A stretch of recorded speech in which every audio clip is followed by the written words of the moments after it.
Welcome, everyone. We appreciate you taking time out of your day to join us. Before we get started, I just want to cover a few housekeeping items. My name is Tanya Shaw. I'm the Web Design and E-Learning Manager at the Center for Innovation and Resources. And this webinar is being presented by the Child Abuse Training and Technical Assistance Center, a project of the Center for Innovation and Resources, Incorporated. CATA receives funding by the California Governor's Office of Emergency Services, and we provide free training to California residents on issues regarding child abuse intervention, treatment, and response. You can learn more about the CATA Center at www.cattacenter.org. I just want to go over a few technical items really quick before we get started. For those of you who can hear me, this might seem a little bit obvious, but I just want to remind everyone to turn on your speakers in order to hear the presentation.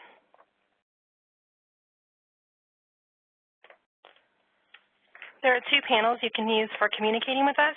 There's a Q&A panel and there's also a chat panel. The Q&A panel is good for asking technical and content-related questions, and we have left time at the end of the session for Q&A. So if the presenter doesn't see your question while we're going through the slides, it will be addressed at the end of the session. In addition to the Q&A panel, there is also a chat panel. Today we will mostly be using this area to work on some activities the presenter will be asking us to participate in. Please provide your answers to the questions in this area, and you can also use the chat area to network with your fellow participants and to provide us with feedback during the presentation. I want to welcome our presenter, Dan Powers. He's the Senior Vice President and Clinical Director for the Children's Advocacy Center of Collin County in Plano, Texas, where he supervises a staff of 22 therapists and clinical interns providing no-cost services to victims of child abuse and family violence, as well as their non-offending family members. As Senior VP, he is responsible for clinical operations and program development, as well as directing the Advocacy Center's clinical internship and training program. Dan has over 25 years of experience working within the field of child abuse, sex offenders, and family violence. He frequently testifies as an expert witness in state and federal courts. He has also testified on several occasions before Texas legislative committees. Dan has made numerous presentations at major national and regional conferences on the sexual victimization of children, sex offenders, and the multidisciplinary response to child abuse. He's best known for his spirited presentations on wellness and survival for child abuse professionals, and he's a member of the Texas Children's Justice Act Task Force. Right now I'm going to go ahead and turn it over to Dan. Please hold on while I get that all set up. Hopefully you can hear me. Yep, I can hear you. All right, fantastic. Are we going to shift over to? Yeah. All right. Well, welcome everybody. I'm glad everyone is here, and welcome from Texas. I'm just north of Dallas, Texas, and I'm going to explain a little bit about what I do and where I work. I work at a Children's Advocacy Center, and the county I work in is called Collin County, and it's the county just north of Dallas. It's one of the fastest growing counties in Texas right now, so we're really tasked with dealing with child abuse today, but we're really having to deal with the up-and-coming folks in our county. We have every day there's a whole bunch of kids moving into our county, so as a Children's Advocacy Center, we're having to really plan for the future and get things ready. Our Children's Advocacy Center, we co-house everybody in our county that deals with child abuse. So all of law enforcement, the district attorney's office, medical providers, social workers, therapists, child protective services, all in one place, which is really cool. We're in an old grocery store that we've converted, so it's a really nice place, very nice and child-friendly. I'm in charge of our clinical programs mostly, and we see, actually last month we saw over 360 kids on a weekly basis in our clinic. So it's a pretty extensive operation and pretty busy on a day-to-day basis, and kind of keeps us hopping. Unfortunately, we've got a lot of job security. Part of what this presentation is about working as a team, and ethics is working with the team. All of us who deal in the field of child abuse have to deal with other entities and other folks who may or may not have the same ethical framework that we have. So what we're going to do is talk about that and kind of integrate that and talk about some decision making as we go through the model and through the presentation, as well as some kind of unique things that we may face as a group together. I've done a few webinars before, so forgive me already that I'm used to talking to people and not just talking at my computer screen. So hopefully we'll get through this, and if you have questions, I'll do my best to look up and see if I can see them. And then we'll get going. So hopefully I can control the slides. That is the goal here, which I'm not able to do yet. Okay. It looks like you have the presenter tool. So are you in the tab for ethics for your slides? I'm in the, yes, I'm in the one for my slides, yes. And you don't see the advancing, and do you see the advance button there? Which one would be the advance button? Would that be the big arrow? Right. Yeah, the arrow right next to the one. Nope, the arrow at the end. That arrow. Ha, yep. There we go. Great. All right, now we're jamming. All right, well, to start off just kind of talking about ethics, this is a great slide. Life is like, isn't like a box of chocolates. It's more like a jar of jalapenos, and we have a lot of those here in Texas. What you do today might burn your A tomorrow, and that is so true. Part of, definitely the decisions we make today and the things we do today, especially in the settings that we're in, people are watching us. People write things down.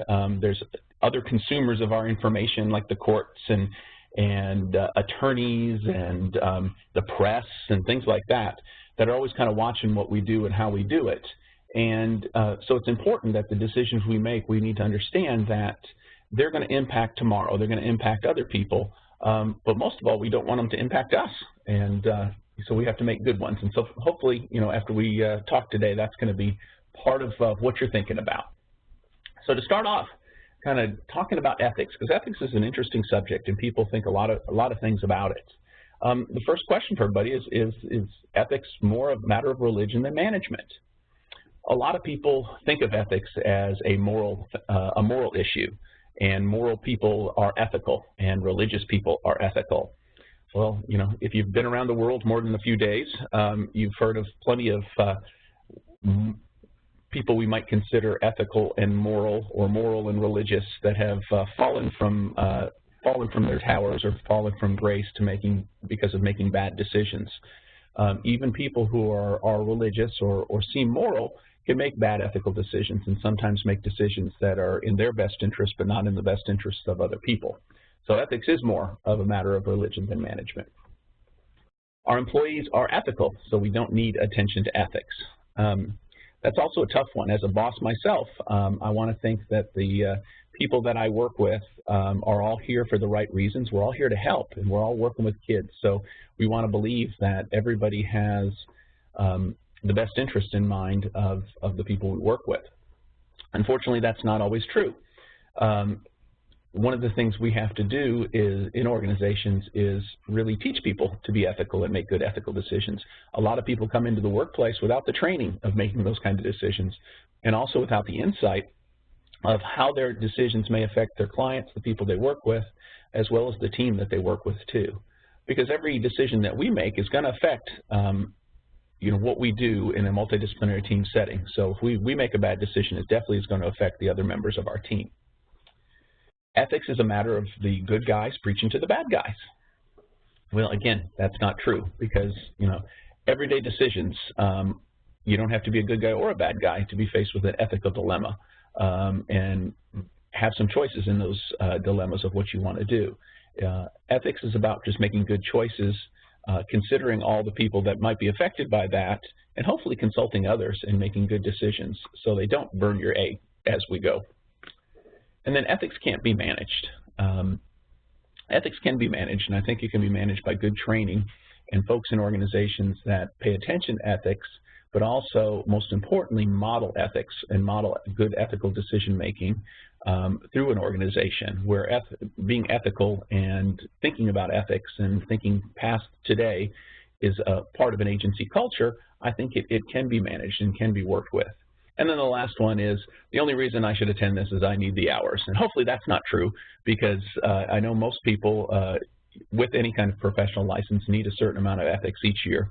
And we all have to sit through, including me, sit through sometimes very boring ethics presentations that we have to do and don't really have a choice, but we got to do it each year. But hopefully you're here by choice a little bit today, and given that it's a webinar, you do definitely have some choices.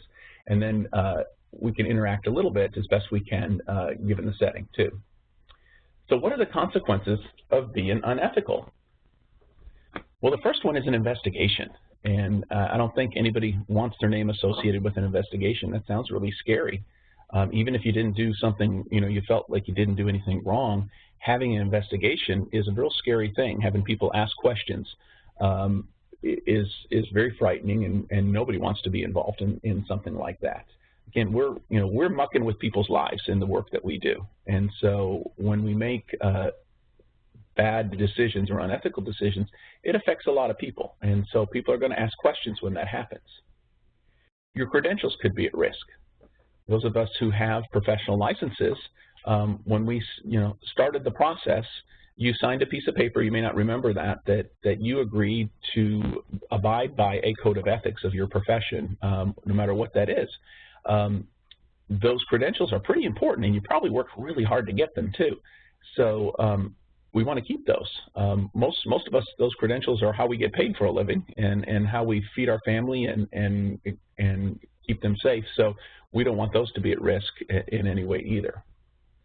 Same thing with lose your job. When you're unethical and you make bad decisions, the possibility of losing your job is very real. And we all know how difficult it is to get a job these days and how important it is to do that, and our responsibility to other people come into play there too.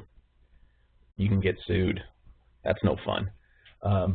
We don't like subpoenas. Nobody likes subpoenas, but even a subpoena with our name on it would be even worse. There is legal liability sometimes for being unethical, and people sometimes want damages, and that is a terrible situation to be in, and again underscores the importance of making good ethical decisions. For those of you that this is important, you could lose your reputation. It's important to me and important to most people, but people talk about you when this kind of thing, when you make the paper, people talk about you. And, it's important the work that we do, that we have public's trust and the trust of the clients and professionals that we work with. When our reputation is at risk or there's problems with that, that's going to affect what we do and how we do it. Harm to others. That's, bottom line. As I said earlier, we're messing with people's lives. And it's very important that we stay on that highest ethical plane, because the people that come to us are coming to us, for very good reasons. They're hurt. They're looking for help. And we have taken them on, and they have trusted us. So it's important that we make good decisions, because we're mucking with people's lives, and we don't want to harm them in any way. And then the last one, which you may not know about, but I'm going to share with you, is that you may become a slide in my presentation. I do a couple of versions of this, and I do it at a few national conferences, and I ask everybody, my email will be at the end of the presentation, that when you hear of ethical things that are kind of interesting or different, send them to me, and I actually put them in my presentation, and I do change the presentation quite a bit. So every example that I'm going to give you some vignettes as we talk today are real and have been sent to me by folks. It's kind of interesting what some people do, and really surprises people what people do. So hopefully everybody's here for the right reasons, and I want hopefully everybody is open-minded and is here to learn and get something a little bit different, but most of all get something that's useful that you can use in your everyday work. So my first little quiz for you is, when is it okay to receive a gift from a client? Now, a lot of folks who have professional licenses will have some rules that are in their license acts or their rules that says when it is and isn't okay. But especially in a child welfare setting, it makes it interesting. So I kind of little vignette here is, when is it okay to receive a gift from a client? Anytime, because gifts are cool. Everybody likes gifts. I put here one answer was, well, when they're under 5 years old, because nobody wants to say no to a child. If a child brings you a gift, it's really difficult to say no to them or try to explain to them the rules of whether you can receive something or not. The same thing might come into play with an older person if you're working with a grandparent. One of the things that we have here at our center is that we have a grandparents raising grandchildren group, and quite often grandparents may want to bring something that either they made or purchased and give to the therapists or the social workers that are helping them.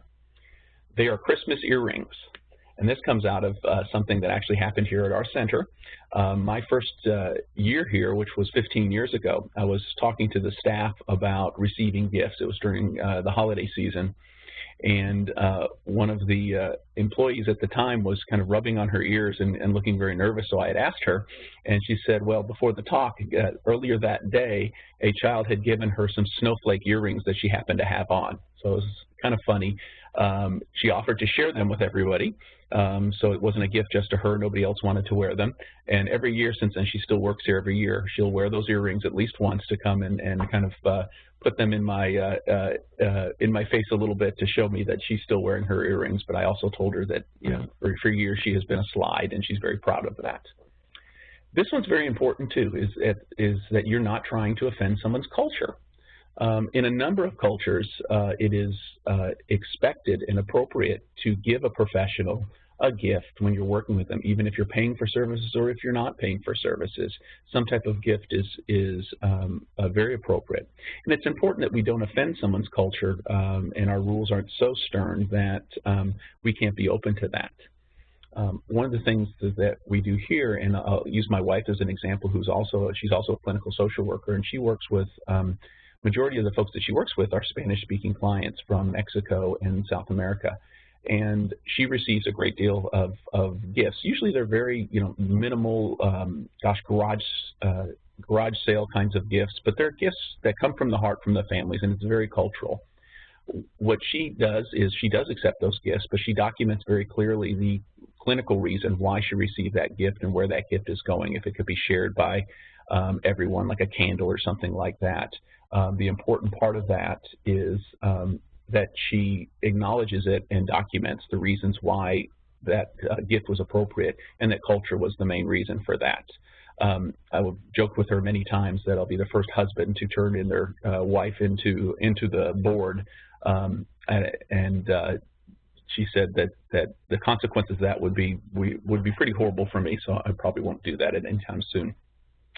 And then, because it's a gift card to Starbucks, because everybody likes a gift card to Starbucks, and if you're going to get one of those, you can always buy coffee for everybody and share that. So one of the rules we have at our Children's Advocacy Center is that it is okay to receive a gift that's under a value of $10 to $20, and if it's something that can be shared, like a candle or a statue or even a gift card, that's going to be that's going to be shared amongst the staff, and not no individual is going to gain from that gift. But most importantly, we document that and make sure that other people are aware of that. The ethical trap here is accepting gifts and not telling anyone and personally gaining from that. We're in a power position with the clients that we work with, and we've got to be careful that we never in any way use that for our personal advantage. So let's talk about the law versus the law versus ethics, which is an interesting concept. Law is the minimum standard society will tolerate, and it's enforced by the government. Pretty easy for hopefully anybody on this call or anybody on the webinar to follow the law. It's not a real difficult thing to do. It's surprising how many people are in prison who can't follow the law, but it's really pretty easy to follow the law. What takes us to a different plane is ethics. Ethics are the maximum or ideal standards set by a profession and enforced by associations and boards. So that takes us to another level. Again, we're dealing with people's lives, and people are putting trust in us to ensure that we're doing the right things. The public expects us to be on a higher plane. We're also dealing with other entities such as the courts and different things like that. So we really got to be on that different level. Best example I think is out there when discussing law versus ethics is the speed limit. Here in Texas, we have highways that we can go 70 miles an hour on. They're great. You kind of fly back and forth to wherever you need to be. But we also have rainy days or snowy days sometimes during the year.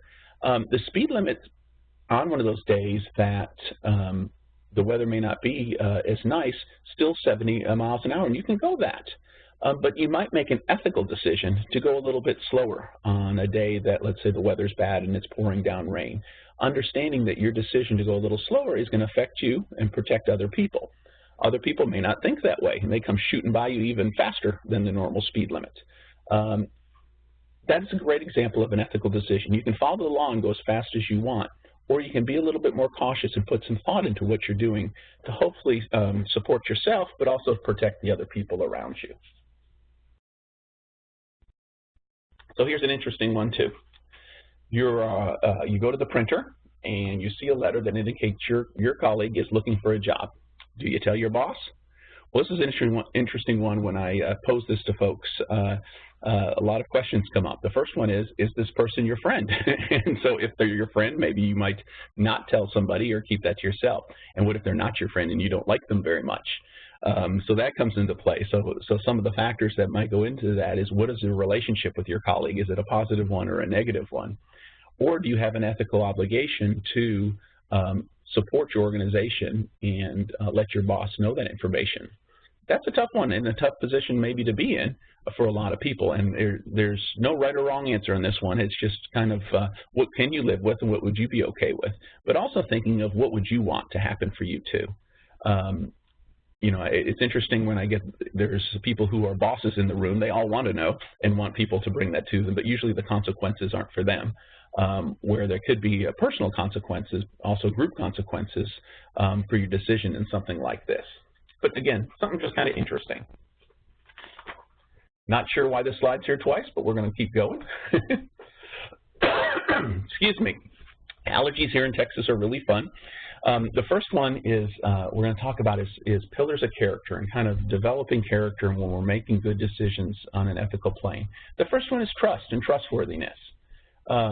Honesty, integrity, reliability, and loyalty. And the slide here says, it takes years to build trust, but just a few seconds to destroy it, which is so true.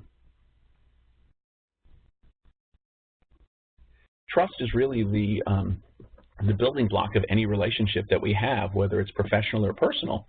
People have to be able to trust us, and that trustworthiness is something that gives us character, but also gives us a reputation. And we want to be hopefully a trustworthy person.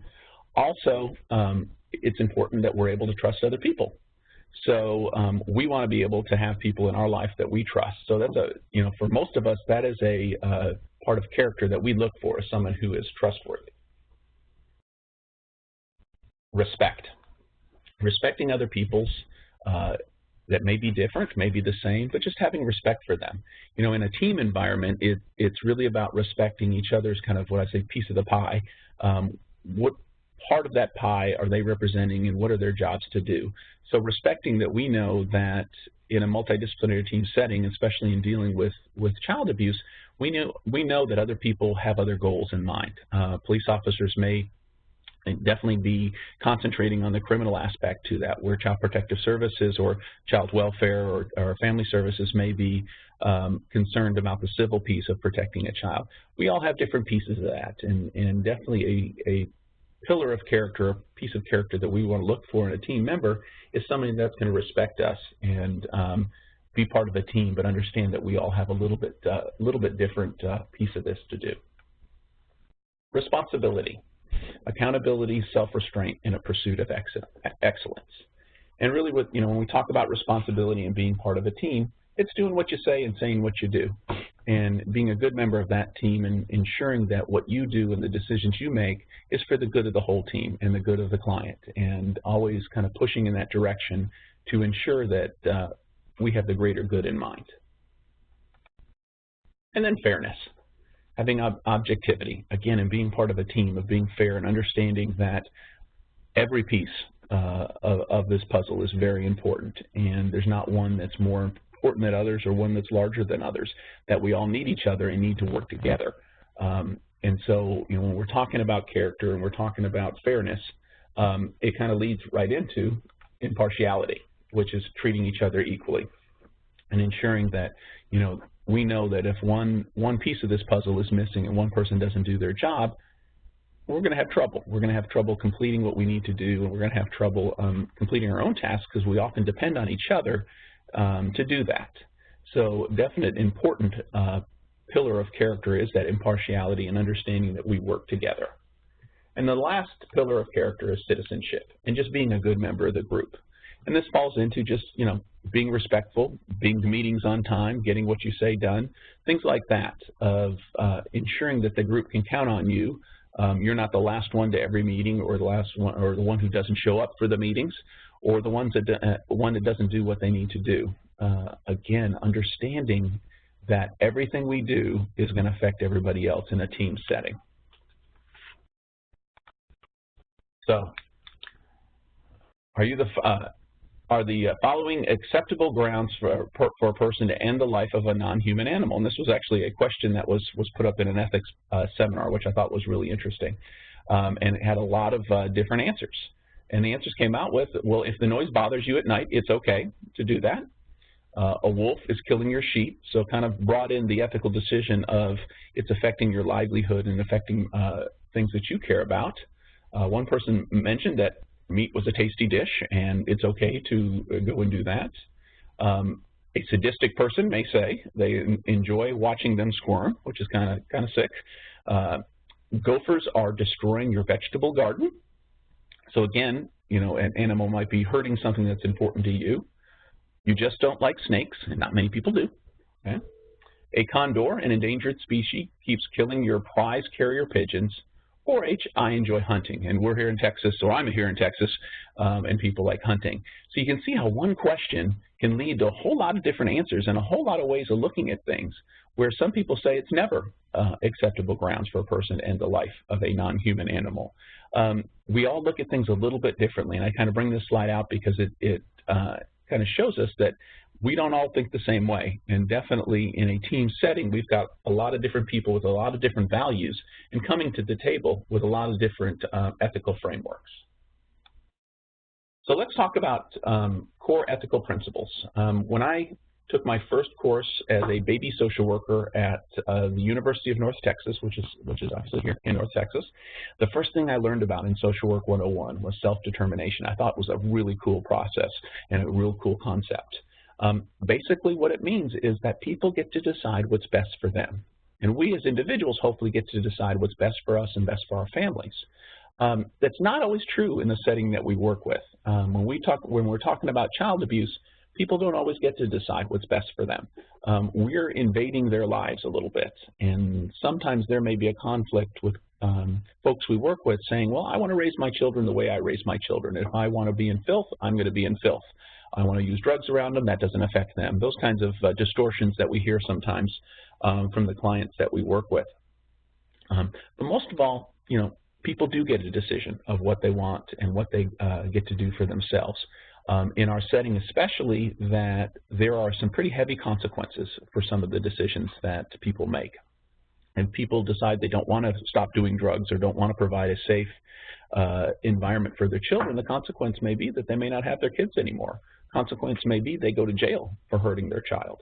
When we had in here just recently, it said, if he felt beating his child was an appropriate form of discipline, which include, breaking a child's leg, he felt that was the way he should parent.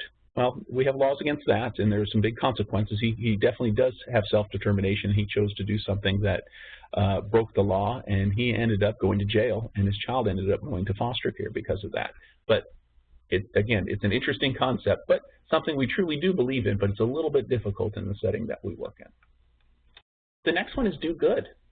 Act in the best interests of all participants. Aim for the goals of giving benefit and ensuring the welfare of the participants.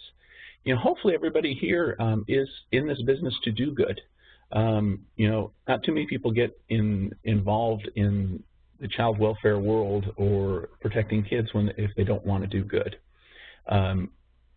I don't want to make the assumption everybody's doing good, but most of us here are here to do good. There's a lot of choices out there as far as what we can do or what we want to do, and there's a lot of other jobs out there that we could be doing. So hopefully we're all in the same boat and we all kind of agree we're doing good. But that's a little bit different than doing no harm. Doing good and doing harm are really interesting and kind of fall out sometimes. There are situations where you, under the umbrella of doing good, you actually can do harm. Some of the examples that I've heard in some of my presentations are, kids like chocolate, and they'll eat chocolate till the cows come home. If you keep giving them chocolate, that makes them happy, and they'll like you. But pretty soon they're going to barf on you, and that's not going to be so good, and that's going to probably make them sick. And so under the umbrella of doing good and making them happy, you may be doing something harmful. One example that was given is providing clients with just too much, giving them gifts from an organization, not necessarily gifts, but things like a car or clothing, things like that, but not teaching them to be self-sufficient. So when that agency pulled out of the person's life, that person didn't have the skills to continue. They got a lot of nice stuff, and everybody felt good about it, but they didn't have any skills to be self-sufficient. So when that agency said, well, we're done, and we're not going to help you anymore, there actually was a lot of harm done because they had some nice stuff. They even had a really great TV that was donated to them, but yet they couldn't pay their electric bill because there was no job training or no effort made in to help that family be self-sufficient. So it is possible to do harm while we're trying to do good. So we have to be careful of that. And then do the right thing. Do the right thing is an interesting thing because sometimes that's a moving target. And sometimes we don't all agree on what the right thing may be. And so that's difficult in our setting when we have a lot of people involved. We want to, hopefully, this kind of funny little picture is options, yes, no, maybe, leave it to the lawyers. Sometimes they're going to tell us what the right thing is, and we don't have to make that decision. But sometimes the right thing is kind of questionable and can really be a conflictual issue when we're working in a team environment because we may look at things as a little bit differently and what the right thing may be. Sometimes even what the law says, we may not agree with what the right thing is. So that can draw some ethical conflicts for some of us sometimes too. And then the last one is of the core ethical principles is follow-through. Follow-through is very important, especially in the setting that we work in, is that we're messing with people's lives, and it's important that we model when we say something, we do it. When we're going to call somebody, we call for them. When we're going to be someplace, we be someplace.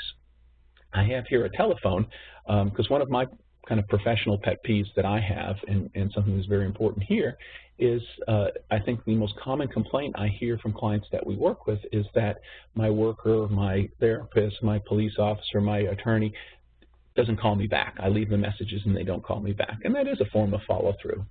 And I think from an ethical standpoint, the easiest way to tell a person that they're not of value is not to return their phone calls. That's very much a nonverbal way of saying you're not important, and I have more important things to do, and I'll get to you when I want to. But we all know, those of you who have kids in your lives, that when your child is in distress, your family's in distress, you're expecting to be responded to in some way. And just because folks aren't necessarily paying us for their services doesn't make them any less worthy of our attention and our guidance when we need to give that to them. So definitely those core ethical principles hopefully is some of the things that we base our decisions on as we go.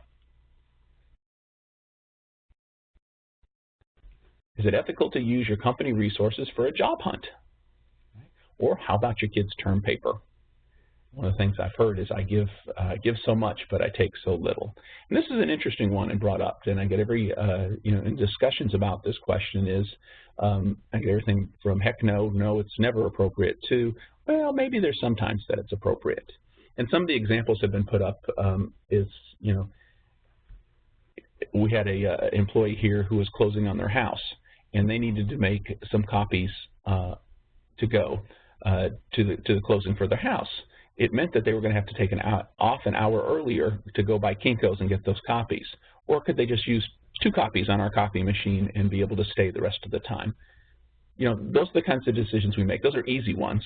I also had an example of a secretary who felt it was appropriate to print her church bulletin on the company copier at an agency every Friday afternoon. The way this came up is they were getting a lot of copier contracts. You were charged an overage over a certain amount. You pay for so many copies each month, and so the agency wasn't understanding why they were over every month. They thought they were keeping track of everything. And what turns out is that this person was doing all of the copying for their church. And the rationale was, well, it's a church, and they help people too, and we help people, so it must be okay. Again, that church wasn't paying for that, and the donors weren't necessarily supporting that church. So it became an issue at that agency. So it can kind of come in using resources or misusing resources in an agency. Could be, again, an interesting ethical decision.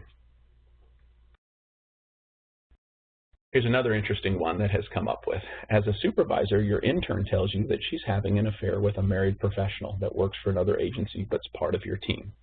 What do you do about that information? This was one that, again, it's a real one that was brought forth from actually a children's advocacy center, and an intern was having an affair with a police officer that was part of the team there. We're talking about adults. Everybody was an adult, but the discussion in that was that does an intern and a professional, or especially an intern and a police officer, do they hold the same space? Is that a lateral kind of thing, or is there some kind of power differential there? One of the things that we talk about quite a bit in the work that we do, and the important part is that when abuse takes place, there's usually a power differential in some way, whether it's physical or sexual abuse, there is a power differential. The concern in this example was that an intern definitely was not at the same level as an employee or a police officer that worked in that situation, so there was a great deal of concern regarding that relationship, and the supervisors that were involved decided they had to act on that. But also, the type of work we do, anti-victimization type of work we do, seem to be contradictory to something like this, and so the consequences for this was that both of the people involved in this got to not work there anymore and were reassigned to different places because that behavior wasn't acceptable. And from a kind of HR standpoint, or from a working protocol standpoint in the different agencies, they saw it as a power differential issue and weren't going to tolerate it in that setting. So just, again, another interesting thing that kind of comes up. And again, as I travel the country, I hear all sorts of very fascinating things that kind of come up in situations where we're all working together. And definitely, in this example, we're often working in what we might call a sexually charged environment. We're talking about sexual things quite often. Where I work, is we have a lot of the police officers and things like that. There's a lot of pornography and things like that going around. But there's also a lot of closeness, that there's a lot of intimacy as far as feelings and the work that we do. And it's easy sometimes for those feelings to get misinterpreted by ourselves and by others sometimes. So we've got to be careful about relationships and boundaries with those relationships too. So, a friend who works where you work is arrested for DWI. You know this because she called you to bail her out. Do you tell anybody? This, again, was an example given to me just recently, actually, and was a real difficult ethical dilemma for this person. Number one issue for them is that there was a policy and procedure at their agency that if they broke the law or knew of somebody else breaking the law that worked at that agency, they had to tell somebody. Definitely, this kind of arrest could affect the work that we do with clients and the work we do in the court. So this person was faced with this. I said, boy, I'd be very angry at the friend who would call me to bail them out. The way this person dealt with this dilemma was she gave the person till 10 o'clock that morning to report themselves. And then at 10 o'clock she was going to report. And luckily, the friend reported herself and went about that. But again, interesting dilemma that was kind of faced by somebody working in a multidisciplinary team setting. So let's talk about, and kind of shifting gears a little bit, kind of give you some examples of mandatory reporting laws, and it's something we deal with every day, and how do they conflict with ethical principles and the things that we do. So when we talk about, things that we have to do, because a lot of what we do is mandated by law, we look at, gosh, if I have to report things, is that ethical? Because we, self-determination, and we want clients to make choices for themselves, so we look at the law versus ethics. And in almost every state, we are all mandatory reporters that are in this webinar today. But it's sometimes the way the laws are written are really interesting. In many states, I've looked at lots of different ones, talk about you have to report if you have reason to believe it's happening or cause to believe it happened. They kind of leave it open a little bit. So when the law versus ethics kind of come in is that you can just say you didn't think it was abuse and sometimes get away with not reporting, or a professional may be able to do that. But what's the ethical piece of that if you truly believe or don't believe? Nobody really likes to report, and I've heard horror stories about waiting online, trying to report, trying to do things online, but also, unfortunately, sometimes we can't guarantee what the consequences of reporting may be. Good things might come out of it, but sometimes bad things come out of it too. And so reporting may deny or limit self-determination for some of our families that we work with. One of the most distressing things for me as a social worker is having to report a family that I've been working with and I have some trust with. It's really a bummer when I find out something they're doing that I know I have to report by law, and I explain that to them. Sometimes they get very angry at me, and sometimes they understand. But it may sometimes really affect their self-determination. And again, a great example is using physical discipline may be an example of self-determination of how they want to raise their children. When that turns to leaving bruises or injuries, it changes the rules a little bit for us. One of the things that we face quite often too in some of our clients is that we have young girls. When I say young girls, maybe let's say a 13-year-old who may be dating somebody who is over the age of 18, let's say 22. Culturally, it's accepted within that culture, and the families actually support that relationship, and nobody's really got much of an issue with it. But that little girl may tell us that now she's having sex with that 22-year-old, which makes it a crime and causes a problem. And where the families are accepting of the relationship and culturally it would be okay in the country that they've come from, it may cause an issue with self-determination and also maybe, questioning whether you might be doing the right thing or not. I also put here, what about your client? And I think that when we deal with things, we have a hard time in questioning whether we want to report child abuse on clients that we work with. And it's very, very difficult at times because our personal feelings go into that. And that really kind of goes into our ethical decision making too, is when we're making those kind of decisions, we can't overlook the fact that we may have personal feelings and about it, and it can impact the kinds of decisions that we make. So here's another interesting one that was actually, this was from Ohio just recently when I did this. Is a teenager that they were working with was having sex, unprotected sex, every weekend. Do you tell their parents? And every state has a little bit different rule on this, so it doesn't kind of translate all the way. But from an ethical standpoint, we talked about what is the contract, what is the consent forms, or what agreement did everybody come into the relationship with? This person happened to be a social worker that was working with this kiddo, and the agreement that this person came into was that they agreed up front that if the child was doing something that was life-threatening, that's something that they would tell the parents.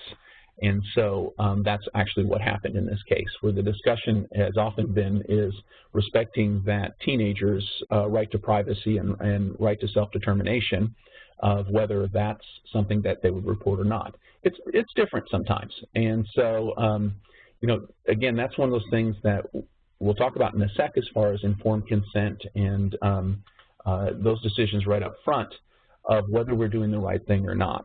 And a lot of this hopefully is decided by the policies and procedures that we work under, but most importantly, the agreement that the people that we work with come under too. And we've made that clear with them before we started. So they're not doing something that we think we're going to do something different, or they think we're going to do something different and get surprised by that.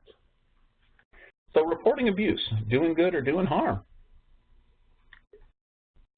Sometimes it's difficult to decide whether we're doing good or doing harm. We may think we're working with a family and everybody's doing well, but in that position you may be in, you might be a mandatory reporter, and you may not want to necessarily do it because you can't always predict exactly what's going to happen when you report abuse. I'll tell you a personal experience for me is that I've had folks at different, I thought weren't as professional in working with a family and did a lot more harm than they needed to in a family that I was working with that was, I thought, doing really well. And this kind of comes back to those core ethical principles of who defines good and who defines harm. And also kind of comes into play, too, that conflict between what is the law and what is ethics sometimes. And so it does make it real difficult. And in a lot of discussions, it may be, it's put out there as it's so easy to make these kinds of decisions. So it's not always. And again, it's not always okay, not always feels good. And I'll give you a personal experience of mine of doing good and doing harm. When I was a child protective service worker many years ago, I removed a little boy and a little girl from a home. And the two kids were very different. The little girl was this just absolutely beautiful, polite, wonderful kid. I don't know how, because her mother was a prostitute and a drug abuser, and they lived in a shack. It was a horrible situation. And both the children went into foster care. I don't remember the little girl's name, but I do remember the little boy's name, and his name was Jose. And Jose had a lot of issues, and he ended up going into what we call a therapeutic foster home, and then went to residential treatment because neurologically he had some issues, and he was having some real problems behaving and just controlling his behavior. A number of years later, I was able to learn about Jose through actually a news story. We're in Dallas here. They have and many places have this, they have a feature on the news on every Wednesday called Wednesday's Child, where they highlight a child that has been in the foster care system for years and is looking for a home. And 10 years after I removed this child from a home, which again the courts decided were not appropriate and the mom's rights were terminated, Jose was on the TV still looking for a home, and they explained his history of how he'd been in multiple foster care settings, gone through different things, and in my eyes, I really questioned whether I did good or did harm for this child, given what he's living with now. I mean, I know, and again, the courts agreed and everybody agreed, and the mother actually relinquished her rights, that it wasn't a good situation at the time, but definitely, made me question of whether we do harm and do good sometimes. So it was kind of impactful as far as my career and the decisions that I make. So let's talk about, we're going to kind of shift gears a little bit more and talk about clients' rights. This is interesting because some people may say, and again, depending on where you are in the team, of whether they have rights or not. We all know the Miranda rights and what rights a defendant might have, or someone accused of a crime, but what kind of rights do folks have when they're involved with us and when we're dealing with them? Most importantly, there's a difference, and talking about the difference between rights of an adult client and rights of a child or adolescent. In most settings, as adults, if you go to the dentist today, you're going to sign like 15 different papers about your privacy rights of your teeth. I know not too many people are wanting to know about your teeth, hopefully, but we have a lot of rights. And if you go to the doctor and things like that, we definitely know that we have a lot of rights. A lot of federal and state laws will dictate those rights very clearly. Where it gets a little mucky sometimes is that when we're dealing with the rights of children and adolescents, and what kind of rights do they have, both from a legal standpoint, but from an ethical standpoint and ethical decisions. It's really difficult sometimes to figure that out, and it's often a conflict amongst the team of what kind of privacy rights or what kind of decision-making rights do kids have when we're working with them.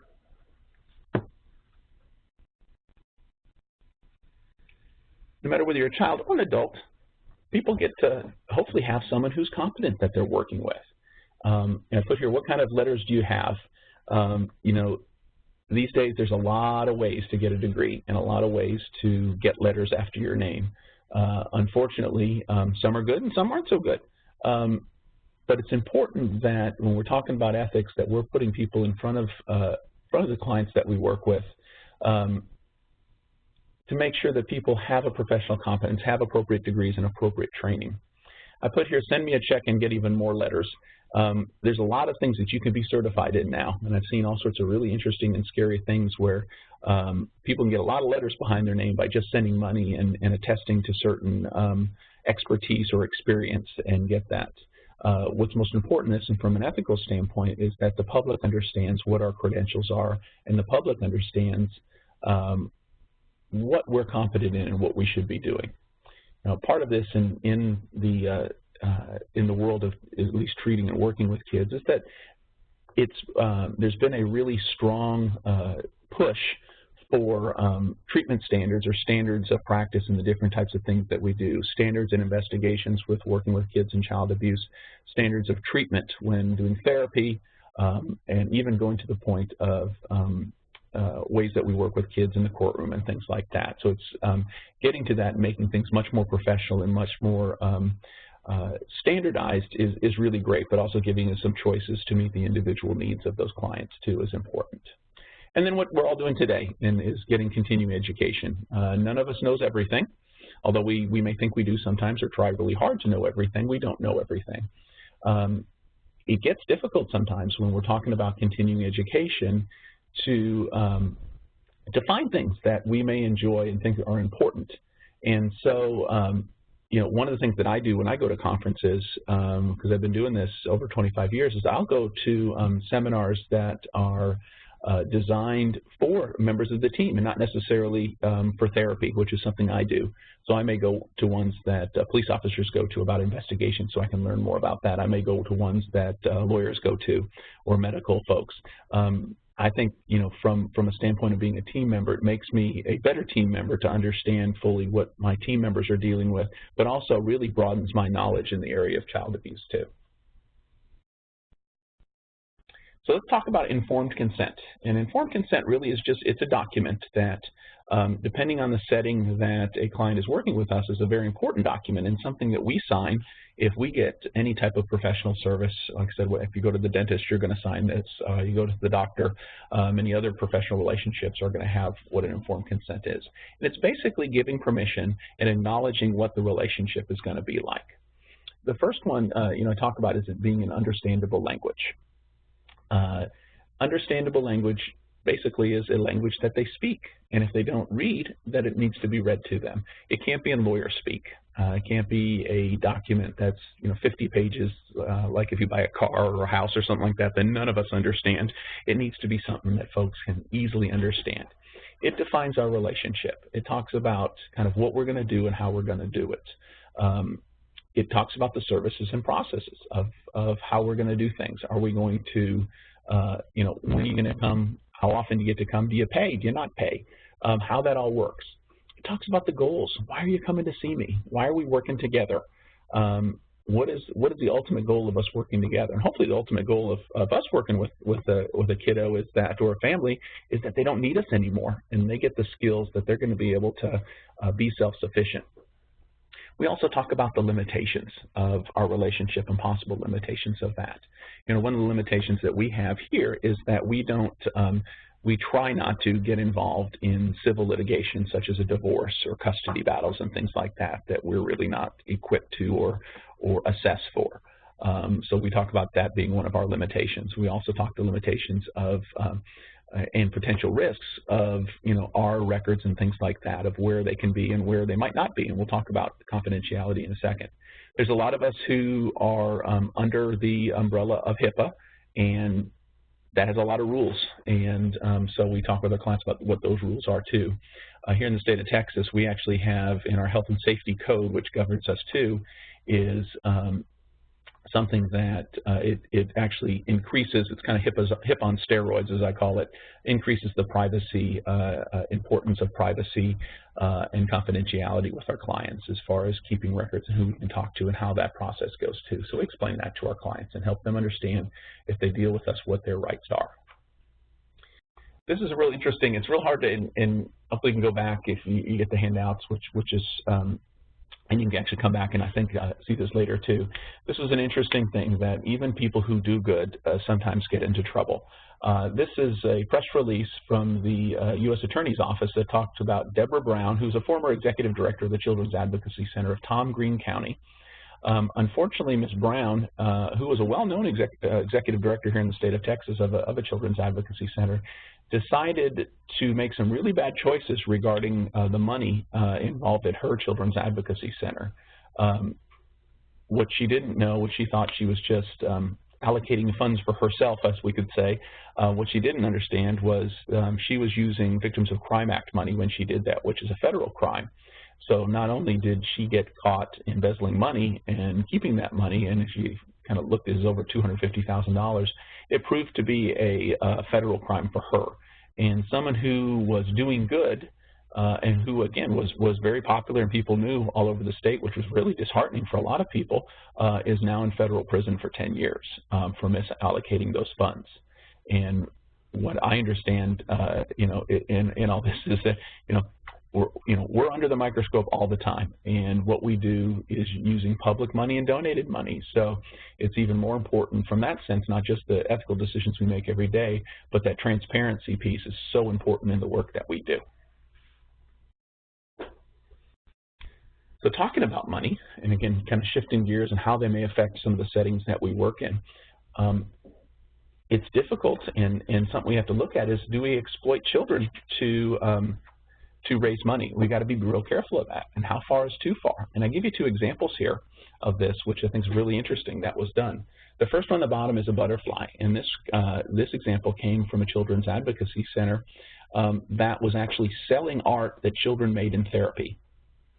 So basically, this children's advocacy center at our fundraiser was auctioning off the client's medical records, because this was something that kids made in therapy and didn't necessarily give permission to, which wouldn't matter to me anyway, but didn't give permission to be selling, and they were selling that art. So that was a good example of how far is too far. The other example I have here is an agency. This was not a children's advocacy center, but this was brought to me by someone, an agency that when you donated money to this agency, they gave you a trading card with that child's picture, and on the back of it, it talked about what school that child went to. It talked about all their demographics, if they had siblings, where they lived, what city they lived in, what they like to do. I kind of said this was like a pedophile's dream of a trading card with all the kids' information on that. Pretty scary. Kind of thing as far as exploiting kids to raise money. The work we do is difficult, and we do need funding to do that, but it is a fine line in ethical decisions that we make in exploiting our clients, but not necessarily of not exploiting our clients and being able to tell our story too at the same time. This is another example. Clifford, in his late 40s, single father of 2 children, ages 6 and 8. Clifford moved to Texas from Rhode Island for a job and lost his job soon after. He and his children came to the Inn, which is a homeless shelter, in February. John, the 8-year-old, is developmentally disabled, and Clifford receives $600 monthly disability check. Clifford hopes that between his check and his full-time wages at Kentucky Fried Chicken, he'll be able to secure an apartment. Clifford's caseworker is concerned about the children and is not sure Clifford's capable of appropriately caring for them.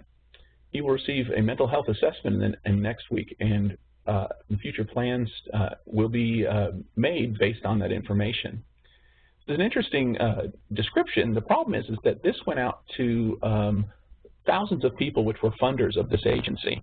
And again, this was an example brought to me, which was really distressing to read that this was the person's real name that I found out about, but gave some pretty intimate details about his life, about his children, about his mental health. And if you wanted to, you can go get some chicken, and when you're going to get your bucket of chicken, you can go talk to Clifford about the problems that he's having. So it definitely identified a client, identified some disabilities that we're having, didn't talk about too many strengths that he might have. But some may say that this, from an ethical standpoint, is very exploitive of the client. Even if the client said, sure, I agree for that information to be out there, we have to make a decision on a higher plane. Clients can give us lots of permission to do things. It doesn't necessarily mean ethically that it's okay. So this was another interesting example of how an agency kind of took information and depending on what you decide, it's up to you to decide whether this was an exploitive way of highlighting a client, or it was an appropriate way to highlight a client. Again, sent to over 1,000 funders. These are just people every single day out in the community that would get this newsletter. So how do I complain? And this is an interesting one too. How do I complain? Well, definitely being able to complain should be part of everybody's initial paperwork. So when someone's involved with an agency, with a group, in any setting, it's important that they know where they can turn to if they don't feel that they're getting the appropriate type of service or they're not being respected in any way. I think it's a piece of empowerment to our clients.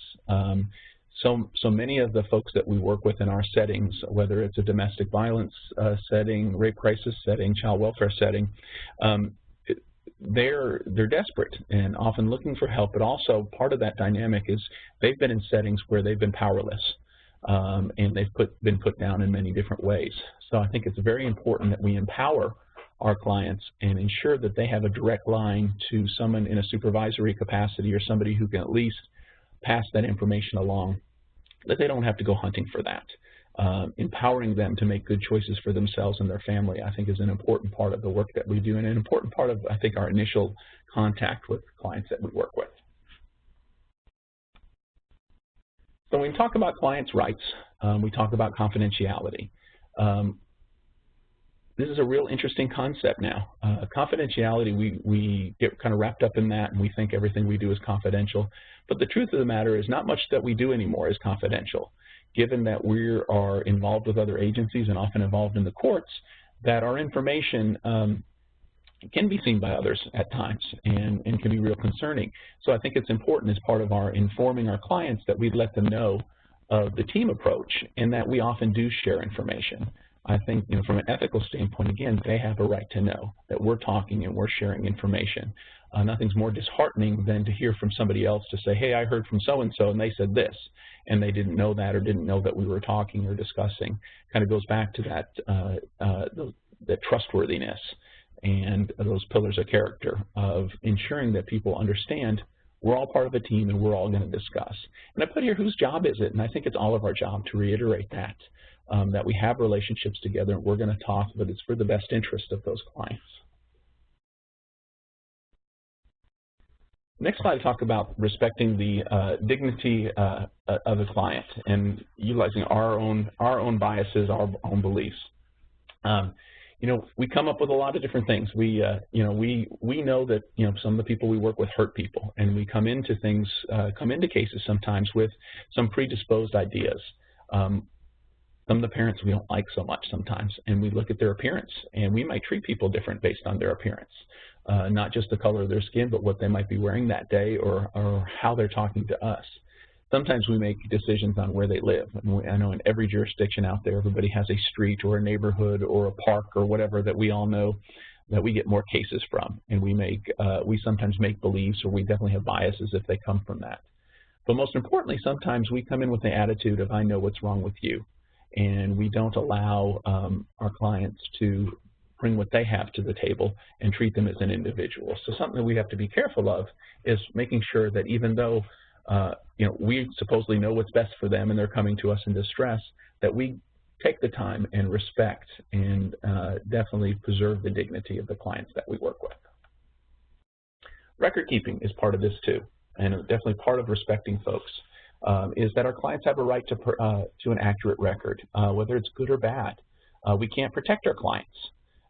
What I mean by that is that we have to write what's appropriate, what good and the bad things sometimes.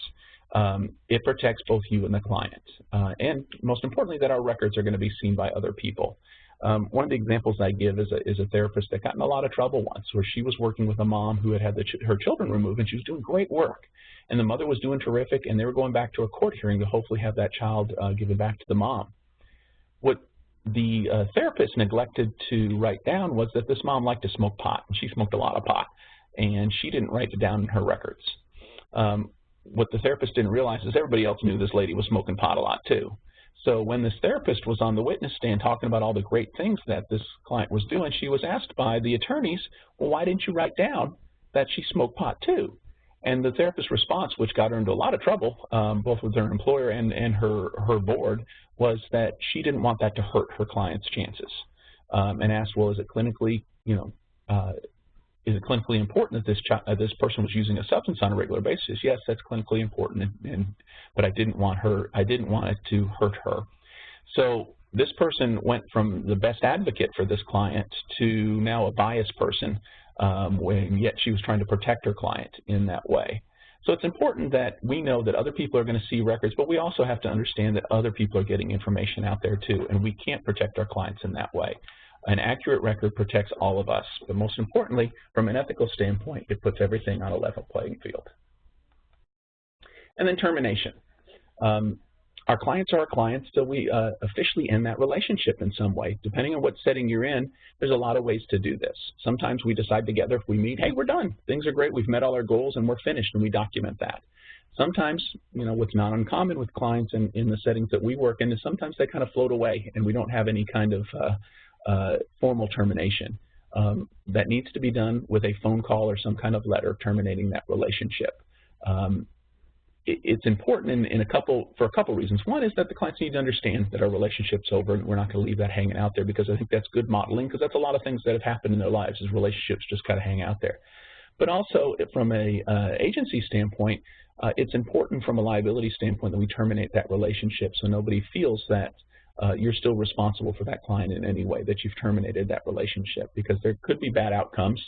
And people asking questions of, well, if they're still your client, why aren't you reaching out to them? What kind of work are you doing with them? And if we say, well, no, we didn't, we're not working with them anymore, we've got to show that there's a reason for that and that we did terminate that relationship. Clients' rights of having opinions, and I'm just going to kind of zip through this one because we have a lot of opinions and we're asked our opinions a great deal. So it's important that how we decide to that opinion, how we decide on that opinion, that we don't guess, that we do use our expertise, that we do consult other people, and that we use standard measurements or utilizing the literature to ensure that our opinions are based in fact and based in professional knowledge, not just guessing. And the one thing that's always really scary that I still see happen quite often is professionals that try and predict future behavior. And if you can, I want you to text me or send me a private message if you're able to predict future behavior, because I want to talk to you about a few things. But none of us can do it, I don't think. And we get into problems when we predict either positive or negative outcomes of things when we don't have the knowledge to be able to predict that. Dual relationships. In every ethics conversation, we talk about dual relationships quite a bit. Dual relationships basically is having a professional relationship and another relationship with a client. It impairs your judgment and can cause problems. So every effort should be made to avoid dual relationships. In a lot of settings, it's really easy not to have to have a professional relationship and not another relationship. If you're in a big urban area, you can steer clear of the people you work with. You may not even work in the community that you live in.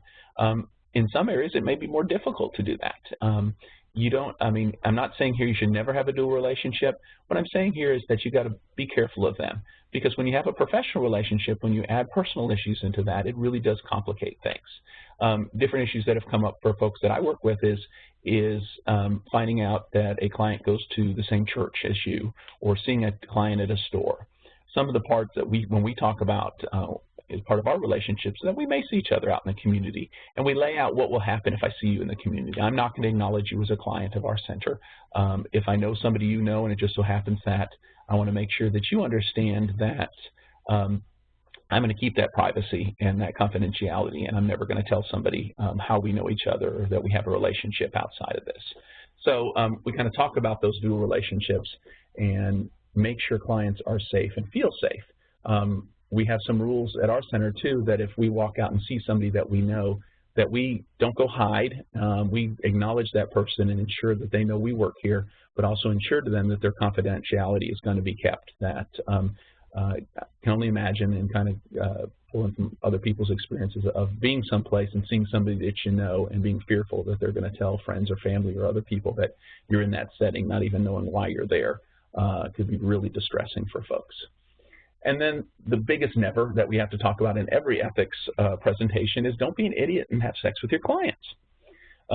If any of you want to have sex with your clients, please question me privately on the thing. Hopefully you don't.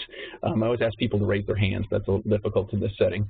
But unfortunately, the #1 reason why people lose their professional license in the United States is sex with their clients, sexual activity with their clients. It's amazing.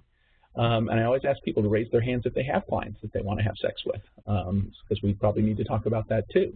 But it's the #1 reason, and it's amazing how relationships sometimes get blurred and are questionable, and how people misuse that relationship.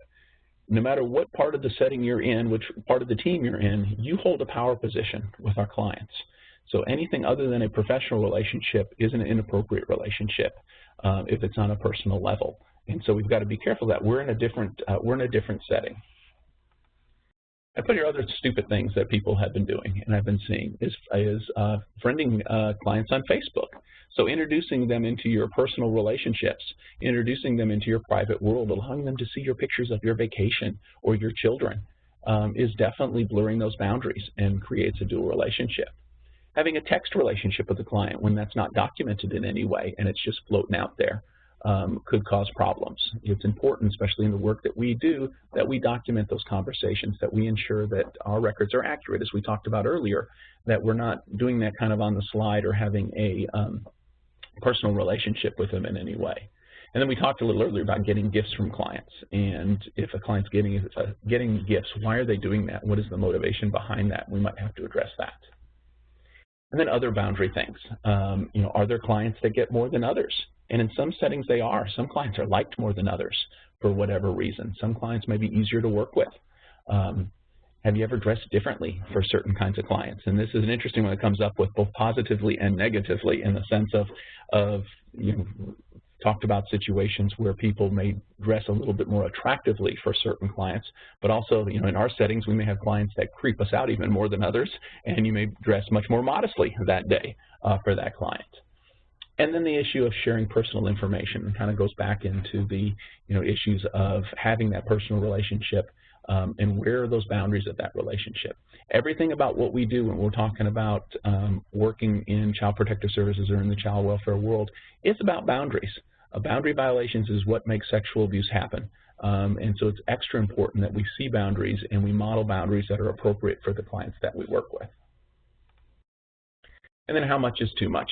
And kind of, again, in the electronic age and all the things that we're doing, it gets a little bit more difficult and a little bit more concerning. There's a lot of ways.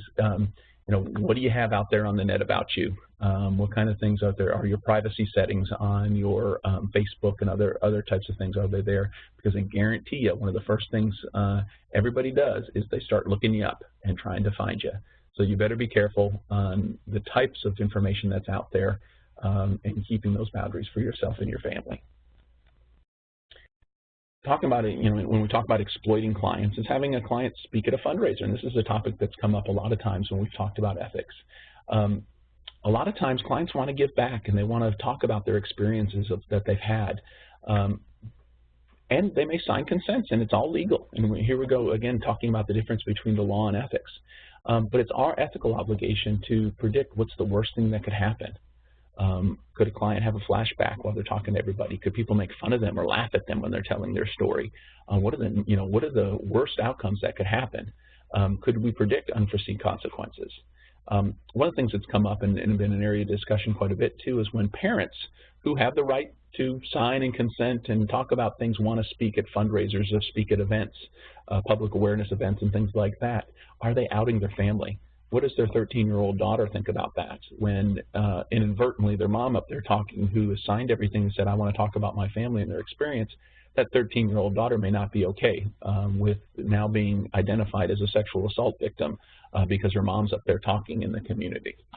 So those are the kinds of things we have to think about. And often when we're talking about public awareness and things like that, we have to be on that high ethical plane of predicting those outcomes and what the worst things that happen could be. And sometimes it makes our clients not very happy with us. Sometimes it causes conflict between education or development staff in an agency and those folks who are working with the clients one-on-one. So once a client, are they always a client? And some things that kind of come up is it ever okay to hire an ex-client? And when we talk about dual relationships, that could come into play here, and also can talk about whether a client could be a volunteer. It definitely does change the relationship. One of the things I always caution about when we talk about pitfalls is we know that abuse affects different folks at different developmental levels in their life, where we may be working with little Susie at age 8 and she's doing wonderful, and we terminate services with little Susie and her family. Well, when Susie's 13 and having to deal with different developmental tasks, they may need to come back and see us and receive services again.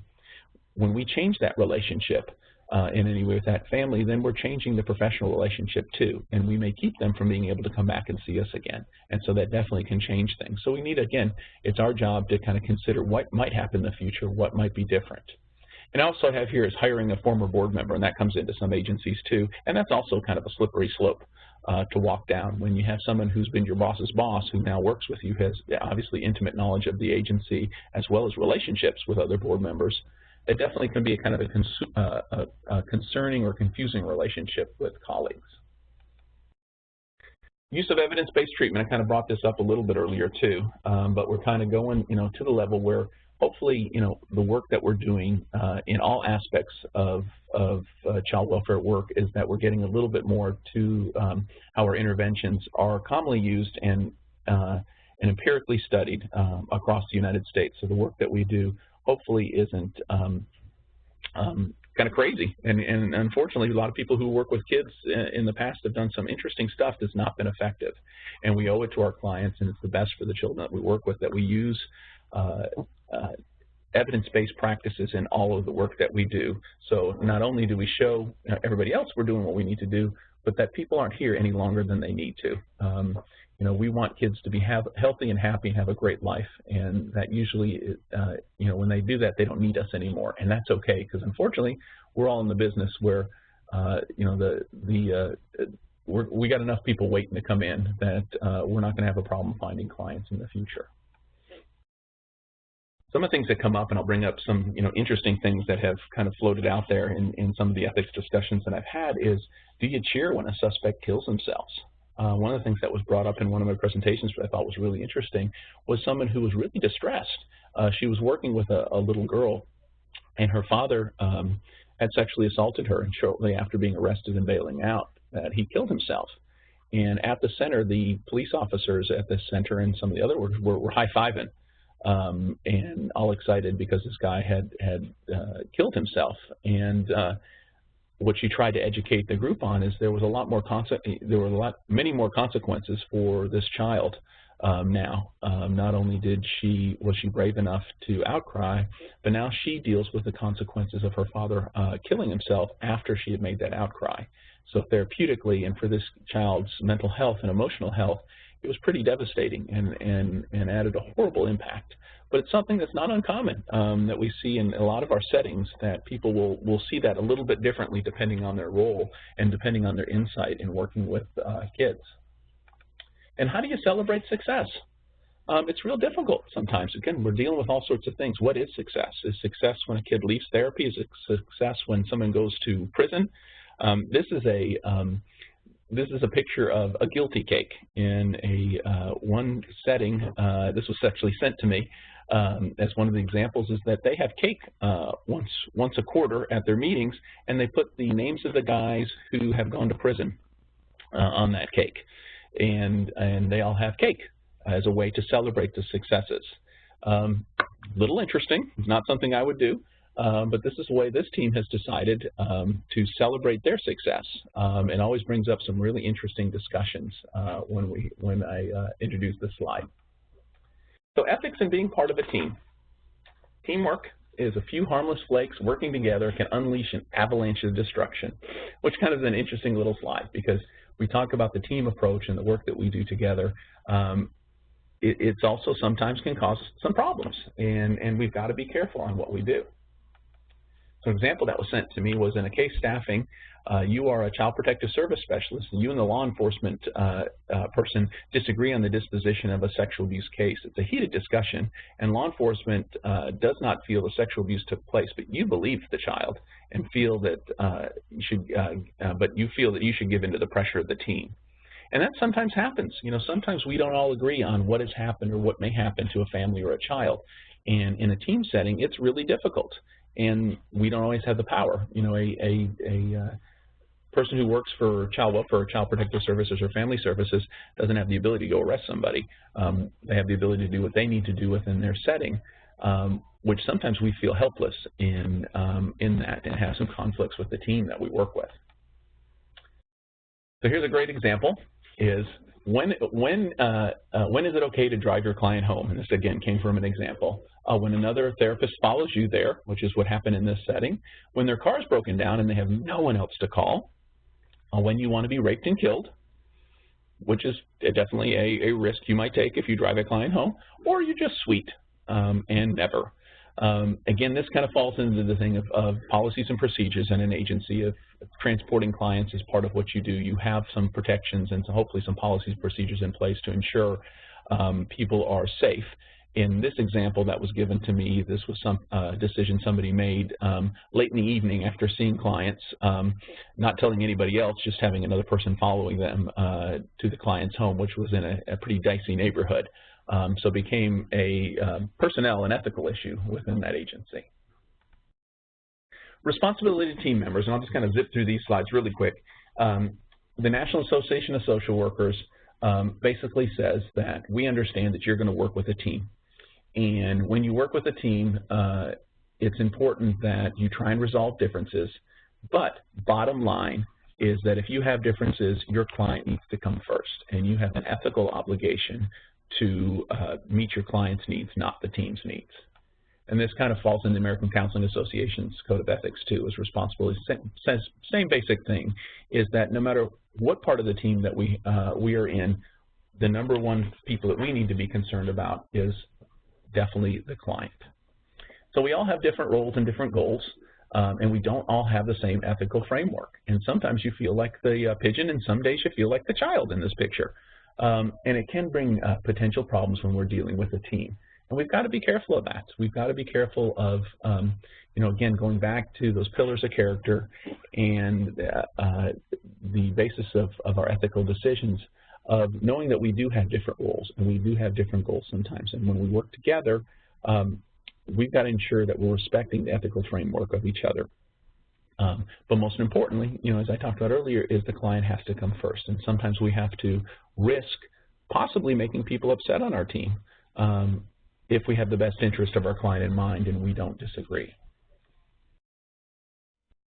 So kind of getting close to finishing up, I want to share the last kind of 4 slides, which I think are really important. These are really cool. And this is something that a number of teams that I've worked with have actually put these up in there where they meet as a way of respecting each other and making good decisions as a team. It comes from a book called The 4 Agreements by Don Miguel Ruiz, and it's a great book, easy to read, get on Amazon, anywhere else, buy as many as you want. I'm sure he'd enjoy that. But it's a really cool book, and brings a lot of real positive things into it. First one is be impeccable with your word. Speak with integrity. Say only what you mean. Avoid using your word to speak against yourself or gossip about others. Use the power of your word in the direction of truth and love. And that's a good kind of love, not bad love. So be impeccable with your word. It's a pretty simple agreement. Just speak with integrity. Say only what you mean. That means, you know, not talking about other people, not talking behind their back. You know, I tell folks quite often, you don't have to emote everything in your head sometimes. You can have thoughts and feel about those things and have also, but you don't have to say them always. Understanding that the power of your word is pretty serious, and especially in a team environment. You know, you can't take back things you say. Once they're out there, they're out there. And so we have to be real careful of that. So we want to speak with integrity and kind of going back to the golden rule of treating people the way we want to be treated. So the second one is don't take anything personally. Excuse me. Nothing others do is because of you. I know this is a big surprise to a lot of people. What others say and do is a projection of their own reality, their own dream. When you're immune to the opinions of others, you won't be the victim of needless suffering. And this is tough. And again, working in a team environment, not taking things personally is really tough because we think sometimes people are doing stuff because of what we did, or they always have us in mind. And think about the decisions that you make and how many people you're considering in that. And are you making decisions just to spite somebody else, or are you making decisions for your best interest? Often other people aren't coming into play. And so we've got to understand too that other decisions that people make are not because of us. They're about themselves and about what they're doing. Don't make assumptions. Find the courage to ask questions and express what you really want. Communicate with others as clearly as you can to avoid misunderstanding, sadness, and my favorite, drama. with this, just this one agreement, you can completely transform your life. And this one's a great one, both personally and professionally. You know, we make a lot of assumptions out there. We don't have the courage to ask questions. We see things, we hear things, and we don't ask questions, and it does cause a lot of sadness and drama. One of the things that we're trying to model for the clients that we work with is that assertiveness and being able to take care of themselves when we sometimes don't do it ourselves. I'm a big believer in walking the walk and doing what we need to do to take care of ourselves at the same time. So definitely finding the courage to ask the questions and express what you really want and communicating as clearly as you can. We have enough drama and sadness in the work that we do. The work we do is so difficult, and there's many days that many of you and me too have driven home crying in the car or thinking I'm not going to do this anymore. This job is difficult enough. We don't want to create more drama and more sadness amongst the team members and amongst our colleagues. But most importantly, as I'll say lots and lots of times, is we're messing with people's lives. And we can't make assumptions when we're doing that. We have an ethical obligation to our colleagues, but most importantly to the kids and the families that we serve, that we have the right information. And if we need to speak up, we need to speak up, and no matter what we think the consequences may be for ourselves. And then the last one, which is really cool, is just do your best. Always do your best. Your best is going to change from moment to moment. It'll be different when you're healthy as opposed to sick. Under any circumstance, simply do your best, and you'll avoid self-judgment, self-abuse, and regret. We're most difficult on ourselves, and it's important that, every day is going to be a little bit different. Here I've got allergy head today is what I call it, because our winds are kicking up and dust is floating around here, and my nose is stopped up. But I'm going to do my best today, and my best today may not be the same as yesterday, but simply I know I'm going to come into it that everybody doesn't have a 100% day. It's impossible to have a 100% day every day. So we're going to work hard just to do our best each day because, again, we're working with people and we're working with their lives, and we're hopefully going to be the change agent to be part of making their lives self-sufficient, and so children don't experience abuse again. So we're going to do our best every day. So I believe, pow, that's my last slide. So I am ready for some questions or what we call digital discussion, as we might. Thank you, Dan. Yeah, if anybody has a question, you can either put them in the chat area or you can add them down to the Q&A section, and we can address those questions now. And I just want to remind everybody that, if you have a question and it doesn't get addressed today, go ahead and email it to us, and I'm sure we can forward it on to Dan, and I'm sure he'd be happy to respond to those as well. But sometimes people just don't have the question formulated in the moment, and I understand that. We'll give people just a couple minutes here. While we're waiting for some questions to come in, I'm just going to move over to the next slide really quick. And I just want to tell everybody that when you log off today, you'll be redirected to our website where you can complete an evaluation. And once the evaluation is complete, you can download a certificate of participation. And we'll also be sending out a follow-up email, and it sounds like it's, excuse me for my scratchy throat, it sounds like it's okay with Mr. Powers that we distribute the PowerPoint. Is that correct? Oh, sure. Yeah, absolutely. Okay, great. So we'll go ahead and send a follow-up email to everybody that was online today. And I know some agencies had decided to watch as a group, so please make sure if you did have a group that the person that was logged on with today, send that out to everybody else as well. And I've talked to a couple of those agencies, and please make sure you get us those names so we can make sure everybody gets credit for attending the class. Let's see. I don't see anything come in. I know we had a conversation with someone about the role of the advocate in the group, and we'll advocates are always kind of a part of the discussion when it comes to ethics, but absolutely advocates should be a major part of the role in the MDIC, and they definitely have a place there to support the child, and that's our position, and that's what we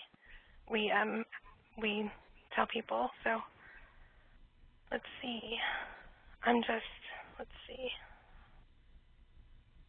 We have a question came in, thoughts about having former child welfare parents who have been successful in reunifying with their children being a part of team decision-making as a parent peer support. And I think she's just trying to get a comment about that. Okay. This one from Francine that we're looking at? No, Josephine. I think it came to me privately. Sorry. Oh, okay. Can you repeat it then? Yeah. She just says, any thoughts about having former child welfare parents who have been successful in reunifying with their children being a part of team decision-making as a parent-peer support on the team? It's really interesting, and that's something that's happening in a lot of settings too. And I think the important part about that is ensuring confidentiality and boundaries as part of that, and appropriate training for those parents. When you say successful, that can mean a lot of things in a lot of places. But I've seen it done really wonderfully, of having other parents that run support groups and things like that. But the important part there is ensuring that they receive support and they're trained, that we don't just kind of throw them to the wolves. I've seen that happen too, where, hey, go do it, and there's not somebody who they can process with and can talk with when they have questions, because they're not a degreed expert. And they need support in doing that too. But I think it's, done in the right way, I think it's a wonderful way to work with parents and have them feel that they're not alone. Great.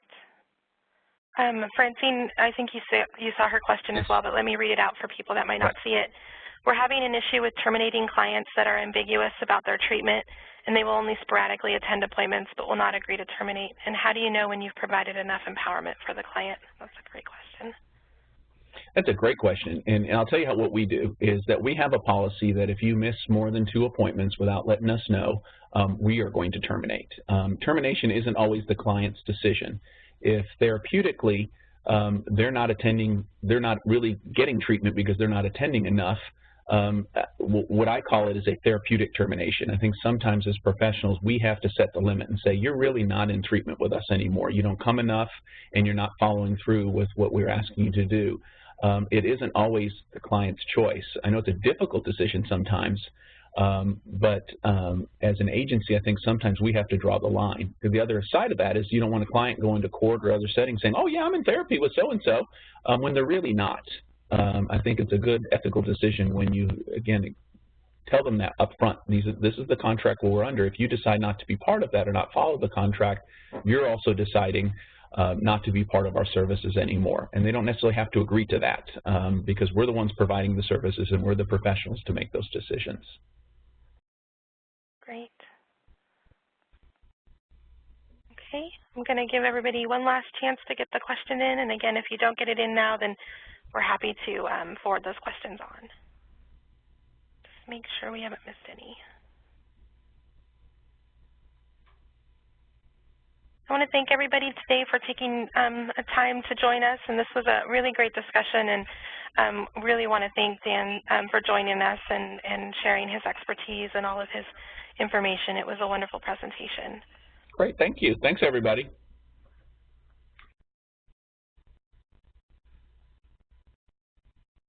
Okay, looks like, okay, we have one more follow-up from Francine. The clients are in crisis many times, and the agency wants the department to try to sustain them, and how would you manage that interagency? I think that, as I said earlier, I think the important part is having solid policies and procedures of how you're going to deal with that. Sustaining them isn't necessarily providing appropriate services, and that sustain word is really difficult. A Band-Aid is not solving a problem, and at some point you also, as an agency and as a professional, carry a great deal of liability if you are part of the of this not following through and not part of that. If you agree to continue to be part of that, you carry a lot of liability saying, well, yeah, they are in treatment and we're going to help them. Again, the importance there is to have policies and procedures to protect the agency, protect you, but also so the clients are clear. This is what we're going to give and this is what we're able to do. But it also, we deal with this sometimes too when we terminate with a client, and some of our partners, like our district attorney, who the person might be going to court with, doesn't, wants us to continue to work with them. We have to follow that, and hopefully they'll understand the professional and policy reasons why we made those decisions. It stinks to make those decisions sometimes, it really does. But the flip side of that is that you're allowing the client to pretend they're in therapy when they're not, or in treatment when they're not. And that really is replicating the system that they came from. and you're not helping them if you do that. Right. Thank you again. Awesome. Great. I think we have one more that just came in. Okay.